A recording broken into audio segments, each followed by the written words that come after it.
Master Jet, ano po yung cash surrender value ng GSIS? Ito pong cash surrender value ay related po ito doon sa atin pong policy sa GSIS. No, particular po doon sa mga na-hire bago ang August 1, 2003. Dahil yung kanila pong uri ng policy na binibigay ng GSIS ay ito pong life endowment policy.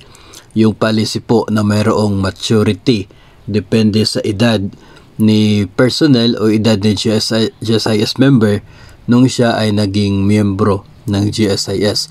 At ayon sa website ng GSIS, ang cash surrender value, ito yung value ng policy earned during the term of the insurance and is payable to members less all outstanding obligations. Ito po tumutukoy doon sa inyo pong policy loan. Kung meron po kayong policy loan, dito po binabawas yung inyo pong utang kung kayo ay nag-apply ng loan at hindi kayo nagpapadidak o kaya ay mayroong deduction pero hindi pa fully paid. When they resign or separate from the service before the maturity date of the insurance policy. Kasi nga, yung life endowment policy, meron po siyang maturity, no? Pero yung bago na uri ng policy, yung enhanced life policy, wala na po siyang maturity upon separation na po. Ngayon, if from our monthly contributions kasi sa GSIS, merong portion doon na napupunta dito sa cash surrender value ng policy po natin. No, so dinadagdag siya doon every month na meron po tayong remittance sa GSIS.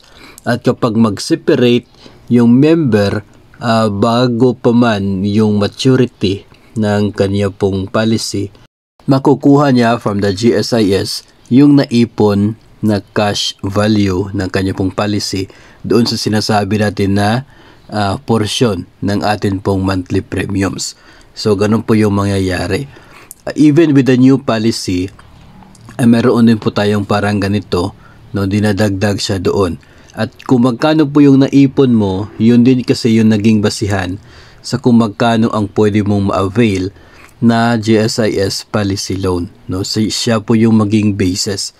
Ngayon, if nag-mature na yung policy doon sa old, no, yung mga na-hire nga before August 1, 2003, ay doon na sa maturity value ibabawas yung kanila pong mga utang, tapos bibigyan sila ng bagong policy sa GSIS. Kasi dapat po mayroon tayong always active na policy para just in case na kunin na ni Lord ay at least may makukuha pa rin po, no, yung mga naiiwan from doon po sa life policy na yon.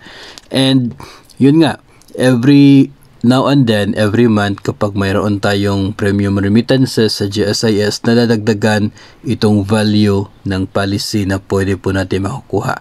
Ngayon, dito po sa bagong policy ng GSIS, Enhanced Life Policy, no, yung kanya pong maturity ay upon our separation. No? So kapag nag-separate na tayo from GSIS, from government service, kung magkano yung naipon natin doon from our monthly contribution, yun po yung makukuha natin from GSIS as parang termination value ng policy po. Pero iba po yun doon sa makukuha ng pamilya kapag kukunin na ni Lord yung GSIS member. So yun po ang tungkol sa cash surrender value na related doon sa GSIS.